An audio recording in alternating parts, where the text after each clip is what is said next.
ভারী বর্ষণে টাঙ্গাইলের গোপালপুরে ভেঙে গেছে ঢাকা তারাকান্দি আঞ্চলিক মহাসড়কের অর্ধেক অংশ। ধসে পড়েছে নেত্রকোনার কমলাকান্দার গজারমানি সরকারি প্রাথমিক বিদ্যালয়ের ভবনের বড় একটি অংশ। রাঙামাটিতে সরকারি হিসাব মতে কৃষি খাতে প্রায় ৫১ কোটি, প্রাণী সম্পদ খাতে প্রায় ২ কোটি এবং মৎস্য খাতে প্রায় ৪ কোটি টাকার ক্ষতি হয়েছে। টানা ১৫ দিনের বৃষ্টিতে ভোলার শিক্ষা প্রতিষ্ঠানে দেখা দিয়েছে জলাবদ্ধতা। সুনামগঞ্জে কমছে নদ নদীর পানি, তবে পানি বেড়ে প্লাবিত হয়েছে কুড়িগ্রামের নিম্নাঞ্চল ও ঝালকাঠির ২০টিরও বেশি গ্রাম।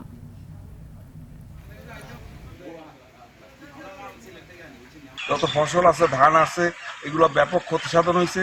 এবং আপনি দেখেন এই বর্তমানে পূর্ণিমার জোবায় এই যে খাল ভরাট হয়ে এখন এই পানি এমন অবস্থা হইতেছে যে এই পানি মানুষের ঘরে ঢোকা শুরু করছে। সকালবেলা যখন স্কুলের শিক্ষার্থীরা তারা স্কুলে যায় তখন তাদেরকে বর্ষার পানি জমলেই তাদের স্কুলে যাওয়ার ব্যাঘাত ঘটে।